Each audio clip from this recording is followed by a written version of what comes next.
A single father is a total loser, isn't he? Those words pierced my ears amidst the clamor of the pub.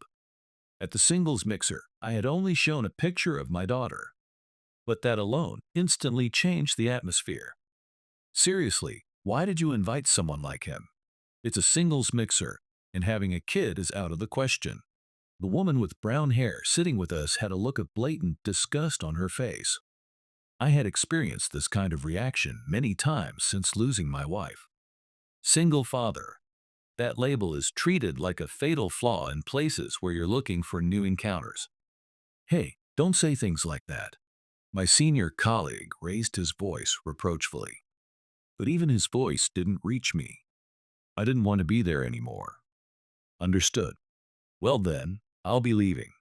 I quietly stood up and placed a $100 bill on the table. Oh right, take that plain woman with you too.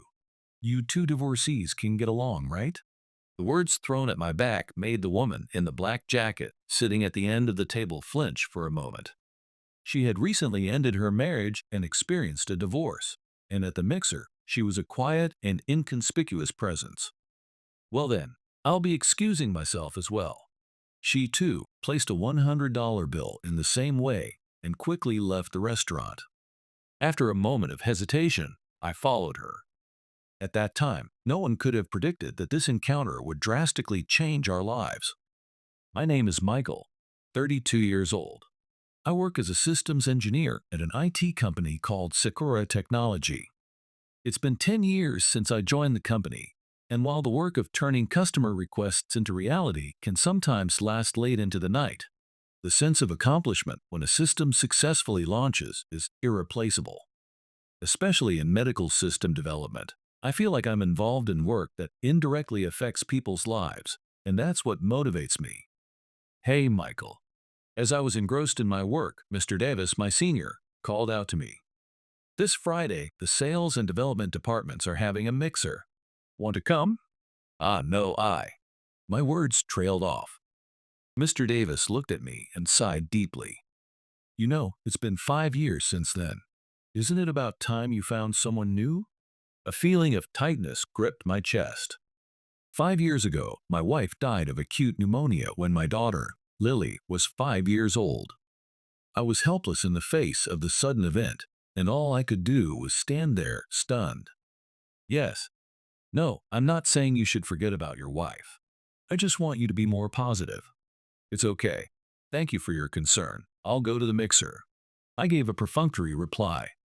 What Mr. Davis said was true. My feelings for my wife haven't faded from my heart. On the contrary, every time I see Lily growing day by day, I'm reminded of her and my chest aches. I take out my smartphone and contact my sister. Sarah, is it okay if I'm late today? Mr. Davis invited me to a mixer. The reply came instantly. Okay. Let loose once in a while. I'll take good care of Lily, so don't worry. My sister has been supporting our family ever since Lily was born. Since she lives nearby, she always looks after Lily when I'm late from work. I really can't thank her enough. I'll definitely make it up to you. Just go and have fun. Looking at that reply, I let out a deep sigh. It's true that Lily might need a mother figure, but it's not a replacement for my wife. No one can replace her. With these complicated feelings, I faced my PC screen. A mixer, a new encounter. It might be a big step for me, but I still don't have the courage to take that step. The design documents for the medical system are on the screen. Here, I can move forward without hesitation, but when it comes to my private life, the lock screen of my smartphone shows the last picture we took as a family of 3. My wife's gentle smile still shakes my heart. Dad, do your best today, too. I remember the words Lily said to me this morning before she went to school. She's growing into such a thoughtful girl for her age. That's probably because she inherited her DNA. When I entered the pub, the designated meeting spot, several people were already seated. My eyes unconsciously went to my left ring finger. I had, of course, taken off my wedding ring. And yet, it felt as if the sensation of the ring was still there, and my heart ached. Ah, Michael, you're here. Come on over. Mr. Davis's voice brought me back to reality. Around the table, there were familiar faces, and some I'd never seen before. What particularly caught my eye was a woman sitting at the end of the table. She was dressed in a black jacket and looked straight ahead with determined eyes. She had a dignified presence that seemed out of place with the lively atmosphere around her. As I was looking at her, Mr. Davis introduced me to everyone. Everyone, this is Michael from the development department. He's my junior and a specialist in system development. I gave a slight bow and took my seat. Well, I didn't know we had such a wonderful person in the development department. We work for the same company, but I didn't know you at all, did I? A woman said this to me with a smile.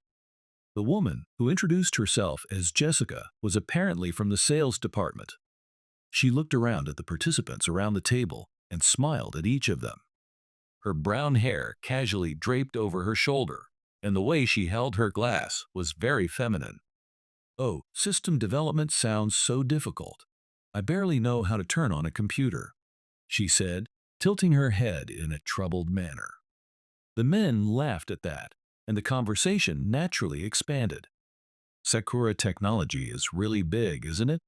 I don't know many people, but it's nice to have wonderful encounters like this. Mr. Carter from the sales department is on the same floor, but today is the first time I've spoken to him. Every time her voice rose, someone would chime in. It was as smooth as a finely crafted set of gears.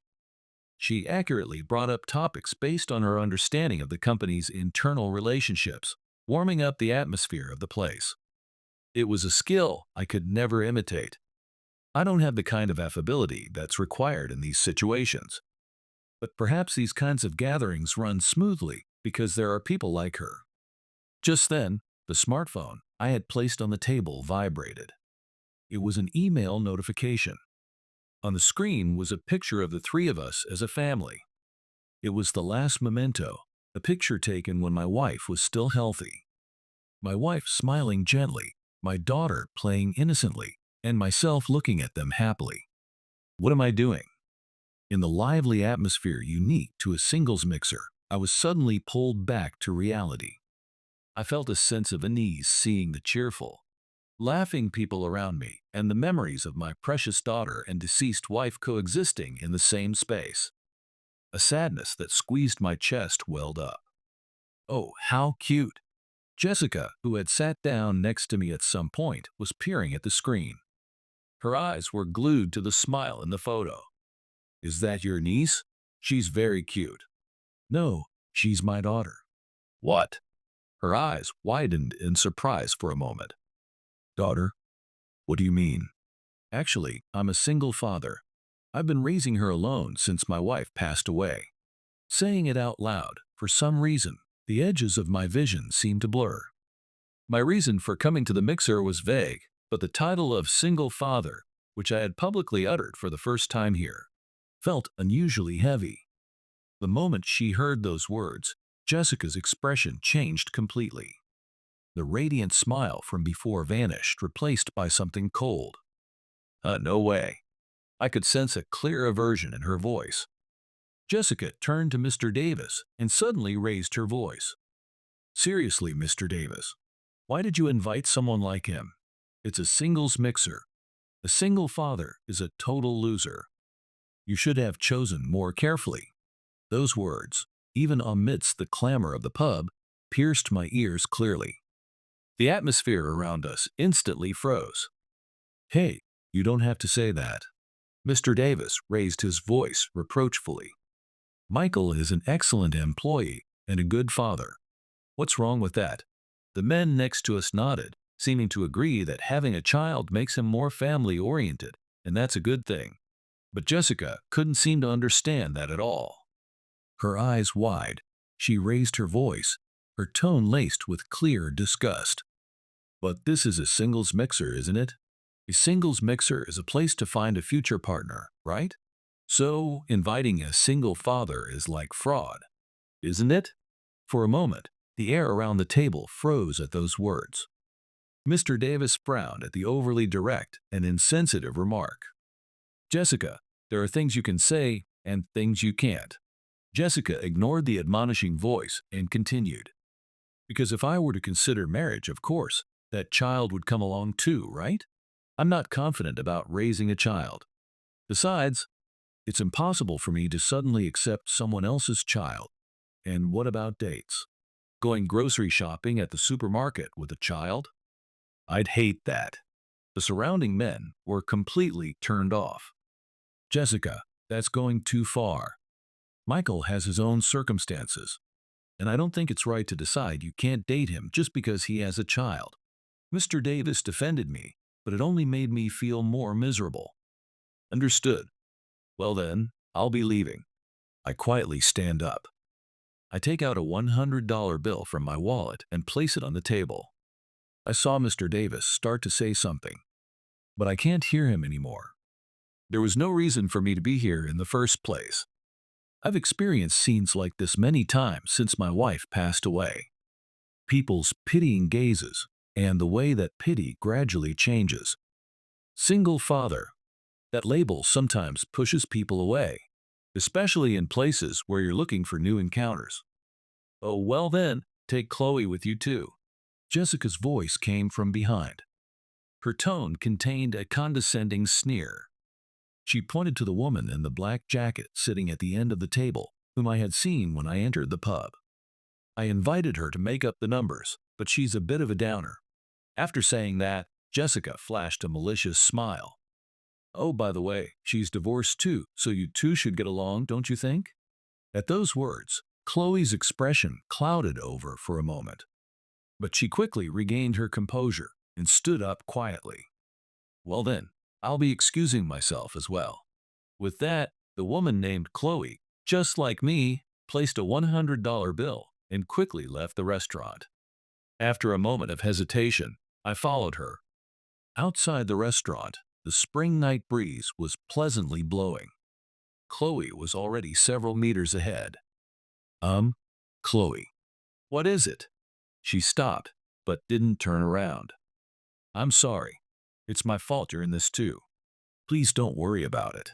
She only replies with the bare minimum of words. It's true that her behavior wasn't suited for a singles mixer. But that didn't mean Jessica had to kick her out like that, and I felt angry towards her. I shouldn't have come to a place like this either. I'm at a loss for words in response to that. We start walking towards the station in silence. On the sidewalk illuminated by streetlights, our two shadows stretch long. Have you been in the sales department for a long time? Yes. After a short reply, silence falls again. I try to make conversation out of consideration, but it doesn't continue. As we walk towards the station, a somewhat empty space expands between us. But I don't know how to break this situation either. Just then, as we arrived at the nearest station, an unexpected sight caught my eye. My sister and Lily were standing in front of the ticket gate. That. Lily comes running towards me. Why? Sorry, Lily really wanted to tell you something quickly. My sister says apologetically. Huh, she wanted to tell me something quickly? No way. The moment I saw Lily's expression, my heart pounded. That beaming smile was characteristic of when something big had happened. Congratulations. That's amazing, Lily, just as I expected. When I hugged her impulsively, Lily's warmth felt comforting. Oh, I sensed Chloe's presence and hurriedly turned around. I'm sorry, my daughter just won an award. I see. Congratulations. Well then, I'll be going now. She gave a slight bow and headed towards the ticket gate. Should I say something to her retreating figure? But no matter what words I chose, I wouldn't be able to change the atmosphere of this place. In the end, all I could do was offer a non-committal take care. Chloe's figure, passing through the ticket gate, melted into the nighttime crowd. A few days later, when I went to work as usual, things were clearly different. Michael. Michael. People kept calling out to me. It's not often that I get this much attention. At first, I couldn't understand what was happening. But as I listened to what my colleagues were saying, I gradually began to grasp the situation. Lily is amazing, isn't she? Winning the grand prize in a programming contest as an elementary school student is unprecedented, isn't it? She's the first elementary school student in Japan to do so, right? My chest felt hot. The excitement I felt last night when I found out Lily had won the award came flooding back. Yes, Lily programs as a hobby. Her technical skills surpass even my own. This assessment is by no means parental bias, because she has actually won an award. Hey, Michael. Mr. Davis called out to me. There had been a slightly awkward atmosphere since the incident at the mixer, but his expression seemed genuinely happy for me. Why didn't you tell me? Your daughter did something this amazing. It's not my accomplishment. Still so humble. It's the result of your upbringing, isn't it? No, that's because she. As I was about to continue, the office suddenly became noisy. Someone was pointing at a smartphone screen. Look, this news. On the screen was Lily. Her expression as she answered the interview questions was a little tense, yet composed. Of course, I had already set it to record at home. Fifth grader Lily's game, Code Princess, won the grand prize at an international programming contest. A win by an elementary school student is extremely rare worldwide. As the announcer's voice played, footage of the game Lily created was also shown on the screen. It was an action game where a princess uses magic. The player inputs code, and that code functions in the same way as actual programming languages. It was a game where you could learn programming knowledge while playing, and it won the grand prize for its high educational value and sheer fun. You know, you don't have to work anymore, do you? As I tilted my head, not understanding what he meant, Mr. Davis thrust his tablet at me. This is the game's revenue. It was #1 on the App Store rankings worldwide last month. This has to be worth hundreds of millions, right? On the screen, Lily's Code Princess was indeed shining at the top. The number of downloads had already exceeded 1 million. Gasps of surprise rose from those around us. It's true that game is a hot topic worldwide. It's highly acclaimed by educators and praised as an innovation in programming education. No, I let out a deep sigh. A warm, heavy feeling spread through my chest. That game, my daughter made it for my wife. What? When my wife was alive, my daughter secretly started studying programming, saying, "I want to surprise mom." She's been doing it since she was 3. The memory comes back vividly. My daughter's small figure, her fingers moving across the computer. My wife was an information engineering researcher and was involved in programming education. My daughter said, "I want to be like mom." So, that game is for my wife. I have no intention of touching that revenue. It's all for my daughter to use when she grows up. I'll keep it safe until then. It's the sentiment my daughter dedicated to my wife. I can't see those precious feelings as money. Mr. Davis fell silent. The surrounding employees were also speechless. Then Mr. Davis covered his face with his arm. His shoulders were trembling slightly. "Mr. Davis, why are you crying?" "I'm moved," Mr. Davis exclaims, wiping away his tears. "I always thought Michael was a quiet guy who just wrote code, and I never knew what he was thinking. But, I didn't know you're such a great father." Suddenly, Mr. Davis hugged me. Laughter erupted from those around us at the unexpected event. Mr. Davis let go of me. "No, I'm going to cry today." "So why are you hugging me and crying?" The sight of me struggling to push Mr. Davis away filled the floor with laughter. But it was a warm laughter. Michael." Suddenly, a sweet voice came from behind me. I turned around to see Jessica standing there with a beaming smile. Her expression was completely different from the night of the mixer, like honey dripping from it. Actually, I love children. My stomach churned coldly at those words. The memory came flooding back. A single father is a total loser, isn't he? Her words from that night echoed in my ears as if it were yesterday. "I'd love to meet your daughter, Michael. Shall we go play together sometime?" Jessica continues, as if the events of the other day never happened. How about the shopping mall? They have events for kids. The other day. Excuse me. I interrupted her. My voice was calm, but there was a definite anger in it. What kind of face are you making with that expression? Huh? Jessica's smile froze instantly. Aren't I a complete loser? The atmosphere around us changed completely. Jessica's face turned pale rapidly. No, I didn't mean it like that. Mr. Davis. Huh? What? Ignoring Jessica, who was starting to make excuses in a panic, I turned to Mr. Davis. Which floor is Chloe on? Chloe. Sales department. I think it's the 7th floor, sales planning. Why? My daughter wants to meet her. Really? This time, Mr. Davis's eyes widened. Jessica muttered, Why her of all people? And walked away. That evening, I was heading to the sales planning department on the 7th floor. An indescribable tension was swirling in my chest. When I opened the office door, a quiet atmosphere spread out. I carefully made my way between the desks, looking for Chloe's seat. Chloe, excuse me. Huh, Michael? I'm sorry to bother you suddenly, but do you have a moment?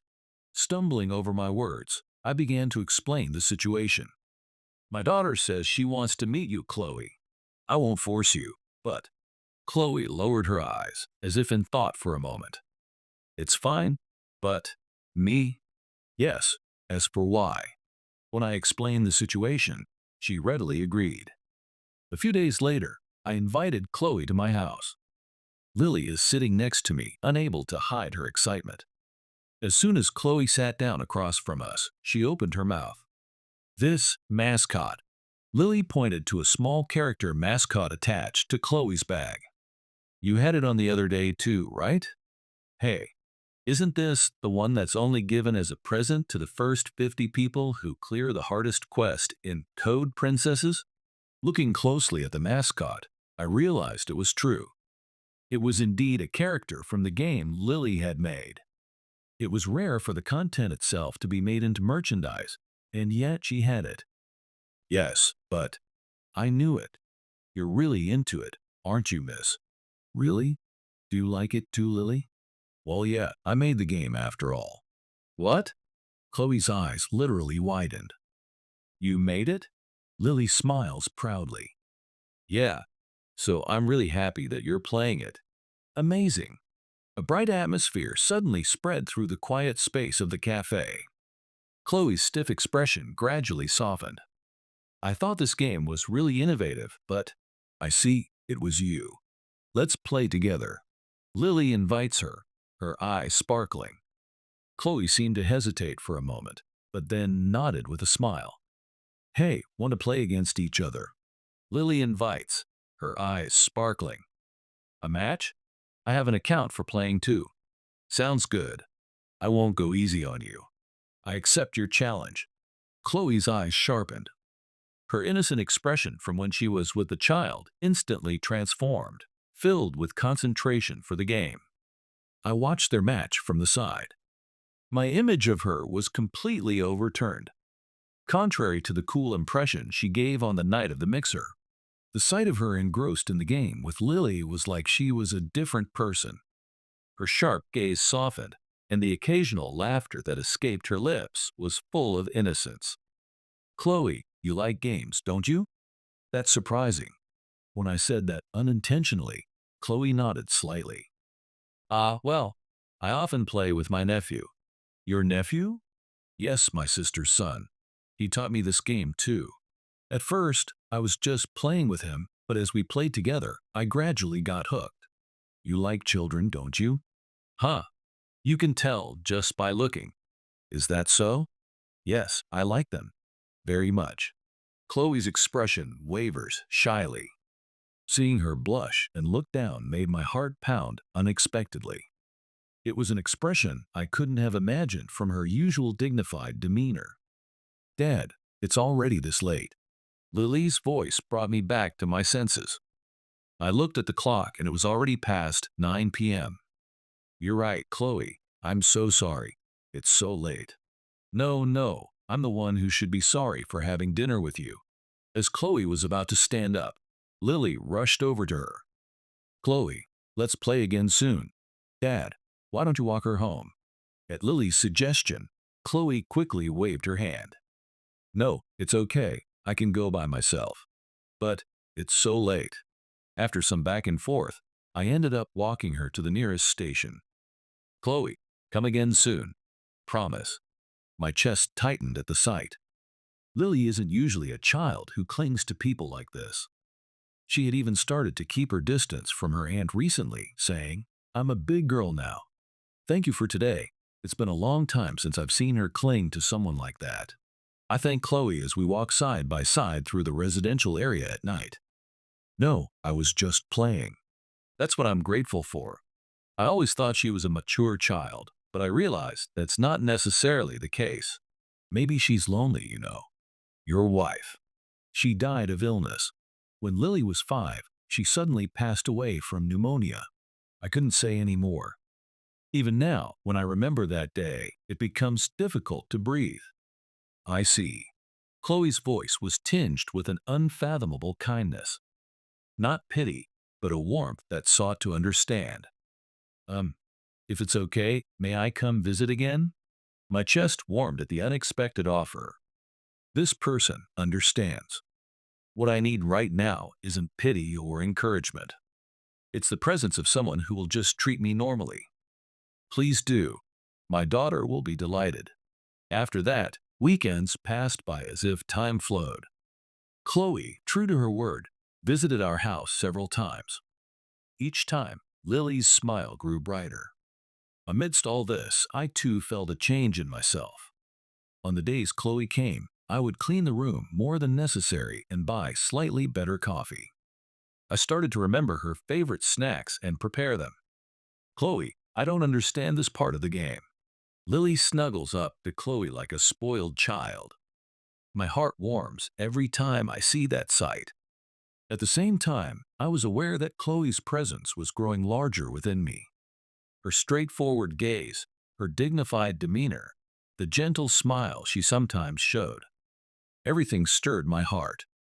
Just like that, as Lily was consulting about the game as usual, she suddenly remembered something and picked up a small package that was placed beside her.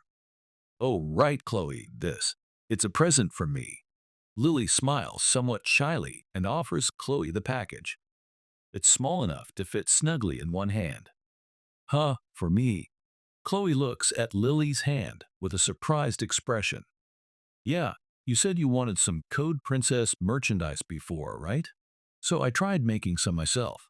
With that, she opened the package, and a small character made of felt peeked out from inside. It was a handmade strap modeled after the game's heroine. The details of the hair and costume were carefully sewn, and it was so elaborately made that it was hard to believe it was a child's handiwork. Cute! Chloe's eyes sparkled as if she were looking at a treasure, and she gently took the strap in her hand. Her cheeks flushed softly, and her lips trembled slightly. Such a wonderful thing for me. Yeah, you always give me feedback on the game and listen to all sorts of things I have to say. This is a thank you for that. Lily smiles a little shyly. I could see tears welling up in Chloe's eyes. Thank you. I'm sorry. I'm so happy even at my age. She clutched the strap tightly and closed her eyes.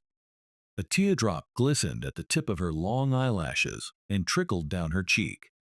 Whoa, don't cry. That's weird. Lily hurriedly offers a handkerchief. Chloe takes it, blinks a few times, and gently dabs her tear-filled eyes. I'm sorry, Lily. It feels like it's been a long time since someone has been this kind to me. Thank you, really thank you. Listening to those words, I naturally looked at her. It was rare for the usually cool Chloe to show her emotions like this. Dad, I'm going to wash my hands for a bit. Perhaps sensing the mood, Lily said that and left the room. For a brief moment, it was just me and Chloe. She was still clutching the strap, smiling with tear-filled eyes. I received something very cute. I'll treasure it. Yes, please do. Lily too, but I'm also happy. Thanks for always coming. I started to say, but the words got stuck in my throat. Just having you here makes the house feel warm. It's frustrating not being able to put those feelings into words. Chloe, perhaps noticing my gaze, tilted her head slightly and then cast her eyes down. Her slightly flushed cheeks looked even more endearing after her tears. A few hours later, as we were sitting side by side on the living room sofa, we glanced over. She had fallen asleep, breathing softly. Lily fell asleep, didn't she? Chloe says with a quiet smile. I shrugged and let out a wry smile. Yeah, actually, she was up late making that present for you. She's been sewing something every night for a little while now. She was trying her best not to get caught, though. I see. She gently gazes at the handmade strap Lily had given her earlier. The small felt character, with its somewhat clumsy stitches, is also endearing. I'll treasure this. I was really happy. The sight of Chloe, looking down with a slightly embarrassed expression, unintentionally warmed my heart. Thank you. Because you're so kind to Lily, Chloe. She seems to be having a lot of fun, too. When I said that, she smiled shyly for a moment. However, that smile quickly faded. Chloe's expression clouded over slightly. Chloe, I'm sorry, would you mind listening to me for a bit? Chloe gazes at her cup as if searching for words. There was a sense of important determination in her gesture. You may already know this, but I'm divorced. That confession was uttered as if melting into the quiet night air. I knew she had been outed by Jessica on the night of the mixer. But this was the first time she had told me herself. He approached me very enthusiastically. Chloe's voice trembles. We hadn't been dating for very long, but I got married kind of pushed by his passion. I listened in silence. Each of her words carried a heavy sense of determination. But then, one day, he suddenly told me, we're not compatible, and broke up with me unilaterally. Chloe's eyes, as she spoke with a trembling voice, seemed to be gazing at the distant past. At first, I thought it was just a marital spat, but then his parents got involved, saying, we don't need a useless wife. That day, I just came home late from work. I was told to pack my things immediately and was kicked out of the house in no time. It was an overly sudden and cruel act. She couldn't possibly have been prepared for it. They were a wealthy and powerful family, and I couldn't resist them on my own. They must have spread rumors to our mutual acquaintances and at work, because the story progressed as if I were the one at fault. Her voice choked. She bit her lip and clenched the coffee cup with trembling hands. Since then, I've become afraid to trust people, especially men. If I were to be abandoned like that again, I feel like I wouldn't be able to take any steps forward. Her last words were so soft they were almost inaudible. I unintentionally clenched my fists. This was completely different from the divorces I knew, an experience enveloped in a despair with no escape. Had such a terrible ordeal driven her to this point? That must have been tough. The pain was beyond what mere words of comfort could soothe. She shrugged her trembling shoulders slightly and cast her eyes down. Yes, but after meeting you and Lily, Michael, I've gradually started to regain the courage to face someone again. Thank you so much. My heart leaped when she suddenly thanked me. I was the one who should be grateful, I thought, and Chloe smiled shyly. I'm like this, so I don't really have many relationships with people, and I thought that was fine until now. But lately I've been having a lot of fun. It's like I have more places where I belong. Oh, that's presumptuous of me, isn't it? I'm sorry, she says in a small voice. Her voice was a little higher than usual. Her cheeks were slightly flushed. Not at all. This is already Chloe's place. You can think of it as your second home, or third home, whatever is convenient for you. Is that okay? Lily, and of course I, are happy to have you here, Chloe. Thank you. Please come again. Okay. We laughed together and watched over Lily's sleeping face. A few days later, one morning when I arrived at work, I was suddenly told by someone from General Affairs, the managing director wants to see you. The managing director? Why me? Before I could even put my bag down at my desk, I could see my colleagues in the development floor whispering amongst themselves. I heard Michael got called in by the managing director. Huh, did he do something wrong? No, isn't that managing director the president's son? Getting called in suddenly like that is a big deal. Every time I heard such voices, a restlessness stirred in my chest. If it were a normal business communication, it would have gone through my superior. So why did the managing director himself summon me? When I stepped into the executive floor, Mr. Peterson, managing director, greeted me with a broad smile. Although he is the president's son, he has a humility that doesn't betray his title in the slightest. Michael, I apologize for calling you in so suddenly. My tension eased a little at his relaxed voice. I've heard rumors about your genius programmer daughter. Thank you. I haven't done anything myself, though. You're too modest. The wonderful success of that game is a testament to your parenting. The managing director spoke with heartfelt praise. It surpassed 10 million downloads worldwide, and the reviews from educators are excellent. I believe this is a big opportunity for our company as well. Opportunity? The managing director carefully spread out the documents on his desk. Would you be willing to cooperate with our game development department on a new game? Of course, the compensation will be exceptional. Huh, my daughter. Yes, we believe she is a valuable asset with skills comparable to adults and the perspective that adults lack. Could I have some time to think about it? Of course. Please discuss it with your family. The managing director smiled gently. However, we want to provide talented individuals with an environment that matches their abilities. That is our wish. It's a very kind offer, but the response to that game has been much bigger than I expected, and I want her to have a normal life, so. I see. It's natural to prioritize your child's life. Please take your time to consider it. That night, I faced Lily. Her expression as she sat across the table from me looked unusually mature.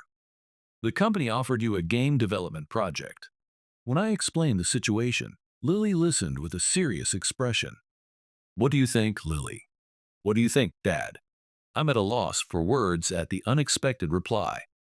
A poignant determination to act like an adult flickered in Lily's eyes. You know, Lily continues quietly. All I could think about when I made this game was whether Mom would be happy. Those words squeezed my chest. But it's not just that anymore. You know, I get messages every day from kids who are studying programming. Lily takes out her smartphone and opens her email inbox. Thanks to Code Princess, I've come to like programming. I want to make games in the future too. Things like this, a lot of them. Lily's eyes well up as she shows me the screen. At first it was for Mom, but now I want to be helpful to everyone. But her words trailed off.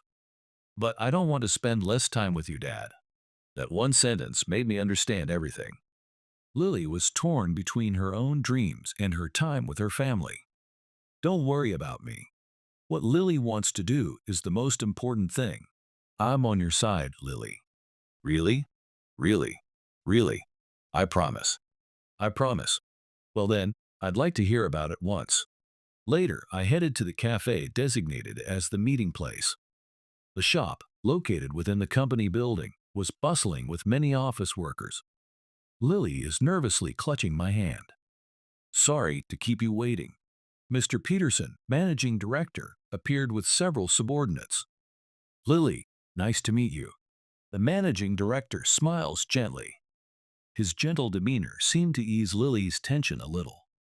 Well then, let me explain the specifics. The managing director spread out the documents. Development schedule, compensation, environmental arrangements, everything was under exceptional conditions.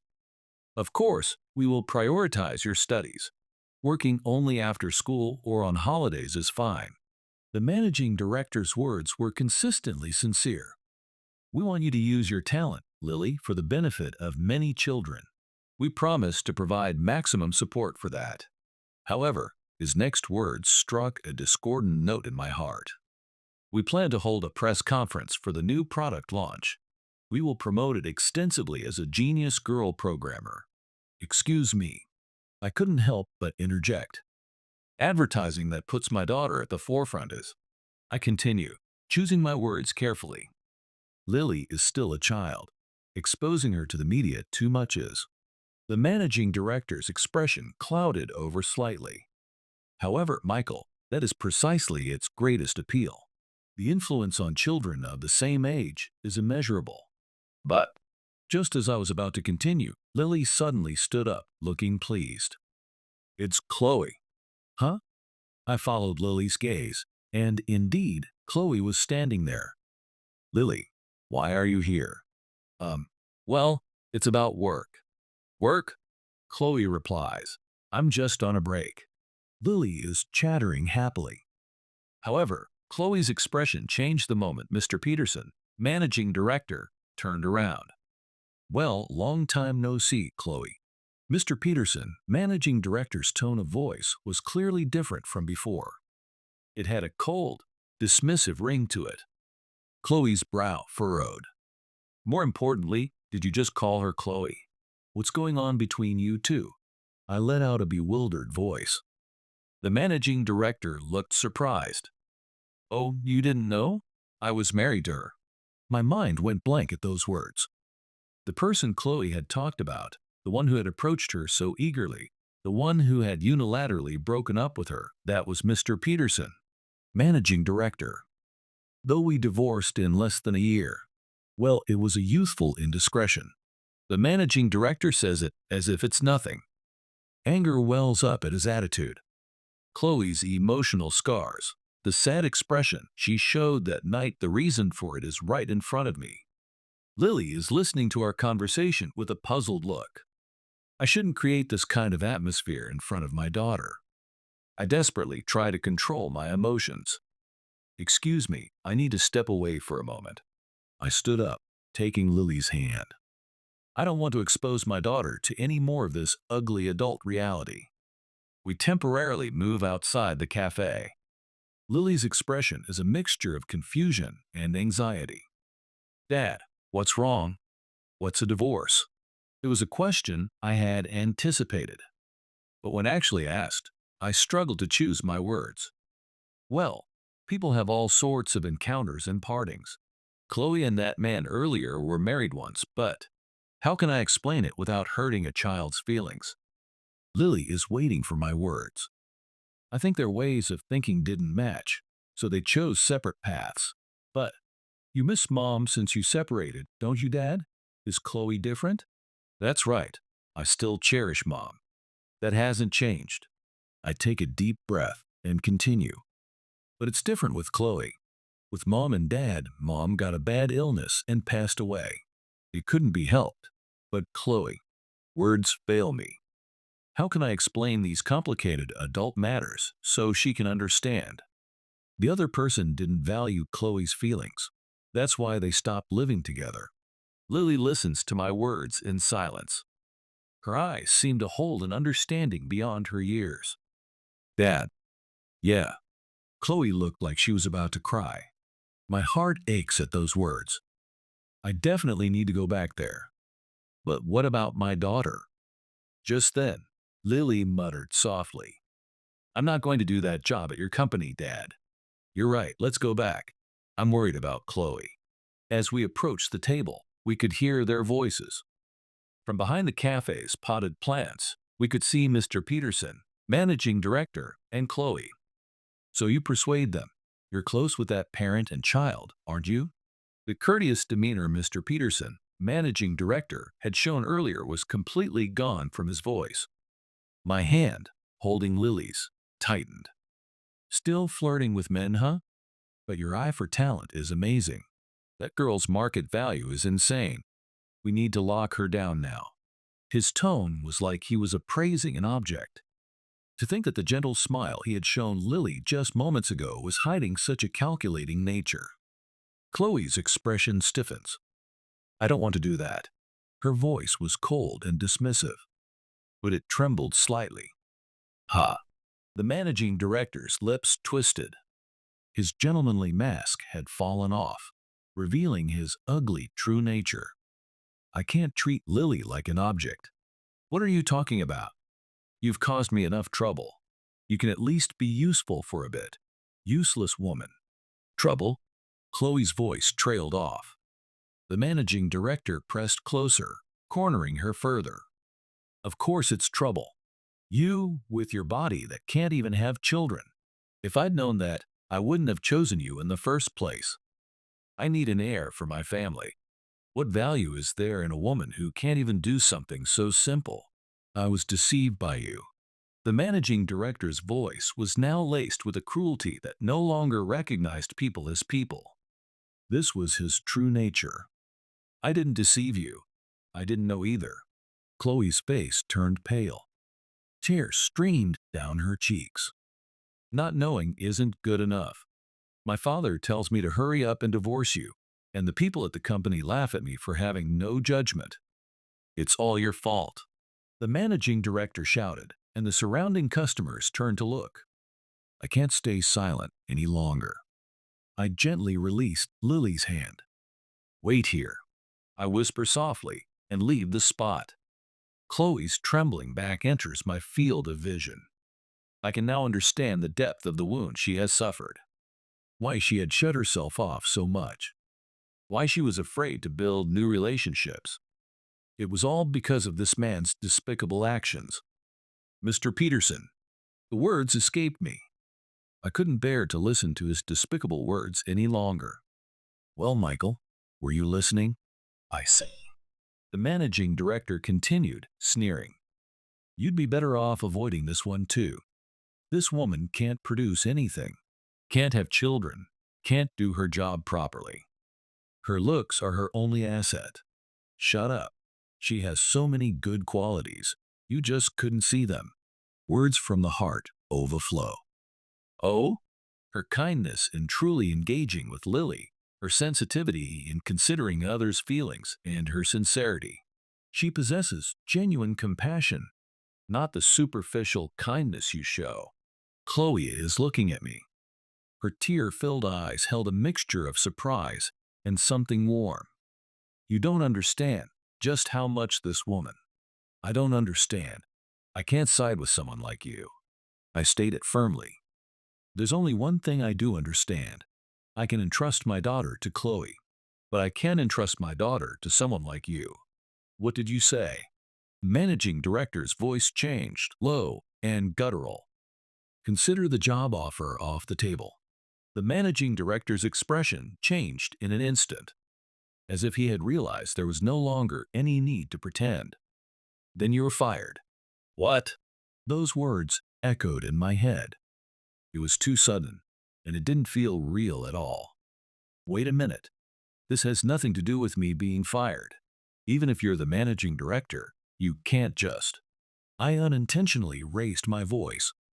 However, the managing director maintained a defiant smirk, his lips twisting. Nothing to do with it. Oh, but it does. You're the one causing trouble in the company and damaging its profits. You refuse a proposal from someone in a superior position and tarnish my reputation. You don't seem to understand what that means. My heart pounded loudly. I could never accept being fired for such an unreasonable reason. You don't have the official authority to fire someone. Besides, your proposal treats Lily like a commodity, and I could never accept that. Do you really think such excuses will work? As long as my old man is president, I essentially have personnel authority. You can consider yourself without a desk starting tomorrow. No, pack your things and get out right now. That's, Mr. Peterson. That's too much. Chloe's voice trembled. Her eyes were filled with concern for me and a sense of apology. Ha! You're the ones who are terrible. I can't believe you underestimated me this much. You're all fired. I'm the president's son, and I have immense power. If you don't understand, I'll make you understand the hard way. I don't care what the world says. If I get serious, I can make sure you have no place in this company, or anywhere else for that matter. And yet you dared to defy me so openly. Prepare yourselves. It's too late for regrets. As Mr. Peterson, managing director, finished his tirade, Lily approached him. You're the one who's finished, mister. Turning around, Lily stood there holding her smartphone. Lily, what are you? It's a live stream. A live stream? The managing director's voice cracked. The followers of Code Princess are over 1 million right now. Everyone is hearing your terrible words, loud and clear. Lily's voice was calm. The genius girl programmer is utilizing her weapon to the fullest. As I was admiring her quick wit, Mr. Peterson, managing director, yelled, "You! Delete that! Right now!" The managing director tries to approach Lily. I instinctively stood in front of my daughter. "Don't touch my daughter." A low, growling voice escaped my throat. A father's instinctive sense of danger dominated my entire body. "Move!" His eyes are bloodshot. I firmly grabbed the arm he extended towards Lily. At that moment, Chloe pulled Lily close and stepped back. "Mr. Peterson, please give up now." My voice was calm. Fear and anxiety had all blown away.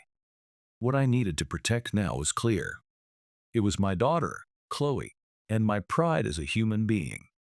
"What do you mean, give up? I'll definitely fire you." Just then, the managing director's smartphone rang. Upon seeing the screen, he turned pale. It seemed to be the president, and he put the phone to his ear with a trembling hand, saying, "Hello. Come to the president's office immediately." The angry voice from the phone echoed throughout the cafe. It was the president's voice. Damn it! Mr. Peterson slammed down the phone, and without even glaring at us, he hurriedly ran off.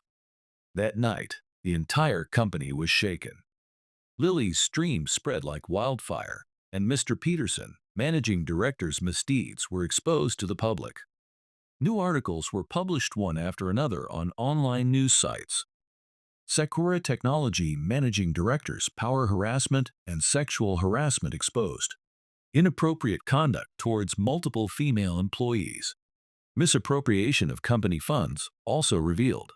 His words treating children like commodities and his harassment of subordinates and his ex-wife spread throughout the world in the form of videos and transcripts.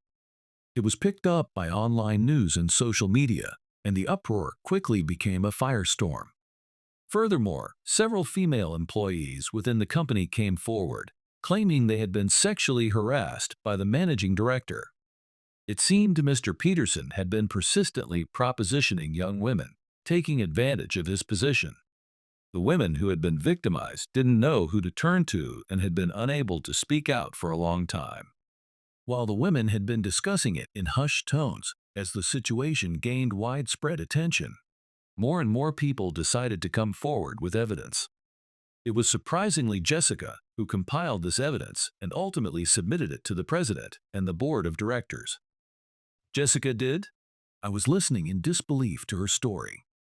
Just then, I heard a familiar voice coming from the break room. It was Chloe and Jessica's voices. Their conversation continued on the other side of the door.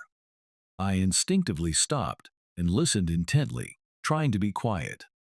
I saw that stream. I can't believe the reason Chloe got divorced was that terrible. Yes. Chloe's reply is short, but her voice sounds somewhat dejected. Jessica continues with an unusually serious expression. Honestly, I thought you were an annoying woman. Beautiful, good at your job, kind of stuck up. And on top of that, you married the president's son. So I kind of saw you as this unattainable, high and mighty person. At first, I was a little jealous, and I felt like saying something mean to you.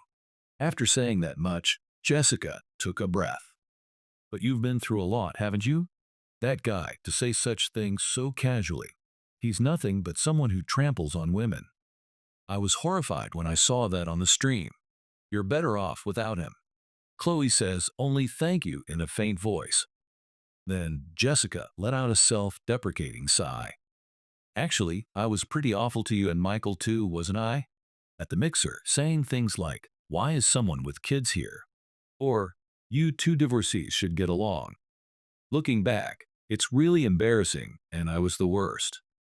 I realized I was doing the same thing as that managing director, treating the experience of divorce as if it negated someone's personality. You went through such a terrible ordeal to get divorced, and I didn't know anything. I just stereotyped you as a divorcee and made fun of you in front of everyone. As long as you understand, That's enough.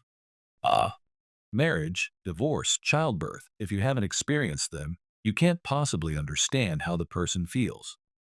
Just being there for me was enough. Chloe, you're a good woman. Yes, I understand why Michael likes you. Wait, Jessica, it's not like that. No, no. You two are really a good match. Conversation took an unexpected turn, and I almost choked.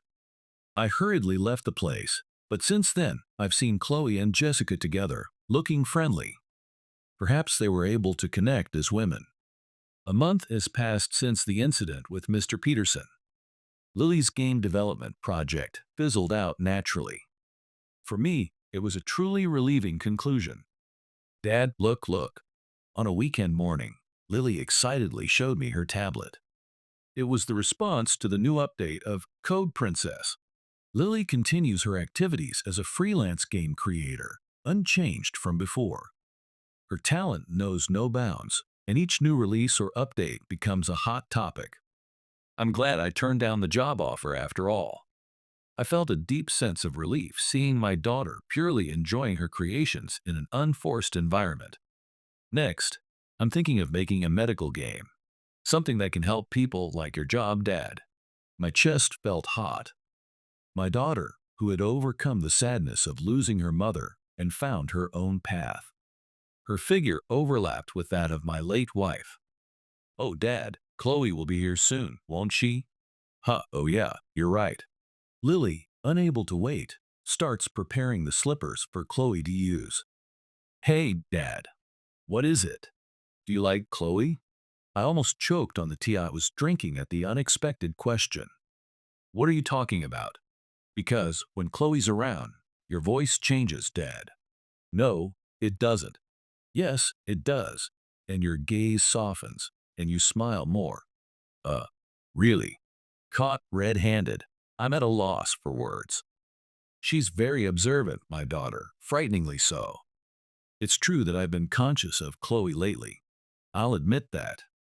The doorbell rang. It's Chloe. Lily rushes out to meet her. Chloe. Hello. Lily's voice is full of her usual joy. Chloe also embraces Lily with a gentle smile. My heart warms every time I see that sight. I have an idea for a new game today. I wanted you to see it, Chloe. Really? I'm looking forward to it. Lily tries to lead Chloe by the hand to her room. Her gesture is just like that of a real parent and child. Lily, Chloe must be tired too. Let's have some tea first. It's okay. Chloe replies in a soft voice. Her voice makes my heart flutter. But before that, Michael, can I talk to you for a bit? Huh, yes. Lily, will you wait in your room? Okay. Lily, though looking puzzled, returned to her room. We were left alone in the living room. Chloe looked at me with straightforward eyes. Thank you so much for protecting me during the incident with the managing director. My chest tightened at those words. You said a lot of nice things about me, didn't you? Chloe continues, her cheeks slightly flushed. Things like kindness, or that I can entrust Lily to you. I want to look away from her direct gaze. Oh, that was. Just in the moment.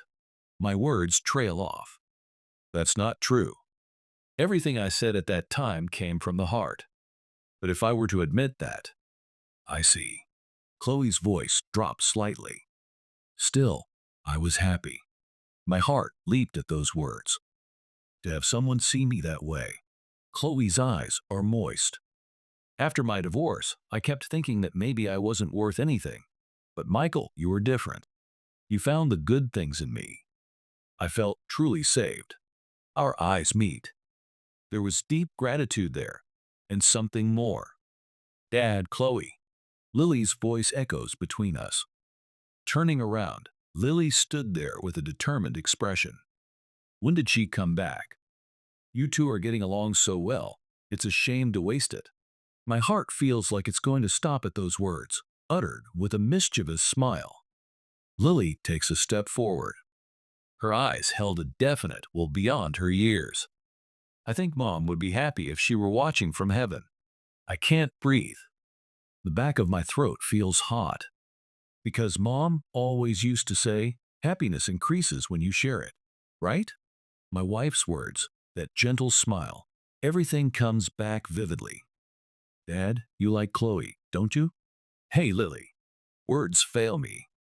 I could hear Chloe gasp next to me. I've been watching you all this time, Dad. I can tell when you smile more. Lily's voice is full of conviction. Chloe is the same. When she's playing with me, her expression changes when we talk about you, Dad.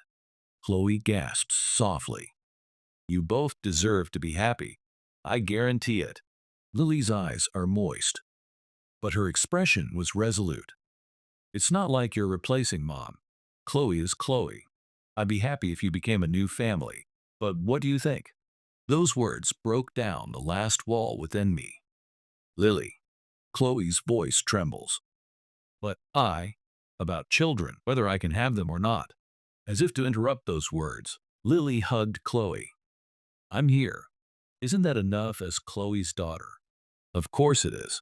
But, Lily, isn't it obvious? Large tears streamed down Chloe's cheeks. Let's all be happy together. At Lily's question, I took a deep breath. There was no need to hesitate anymore. The answer had been in my heart all along. Chloe. I call her by her name. At that moment, her eyes sparkled. Will you date me with the intention of marriage? My voice trembled pathetically. But I had never spoken words with such conviction. Really? Is it okay if it's me? Yes, it has to be you. Tears well up in Chloe's eyes again. Lily wiped away those tears with a handkerchief. Yes. Yay. Lily jumped up and down with joy at her reply. Our lives changed from that day forward. Chloe and Lily still seem like good friends, but sometimes they enjoy secret conversations without my knowledge. Little by little, our distance certainly shortened. When I visited my wife's grave, I told her about Chloe. I put my hands together and closed my eyes. At that moment, I felt a warm breeze caress my cheek and envelop my body. I don't know what joys or difficulties await us in the future, but there's one thing I'm sure of, that the future we walk together as this family will be an irreplaceable treasure. We were already bound by a bond strong enough to be certain of that. It would be a few more years before a new little member joined our family.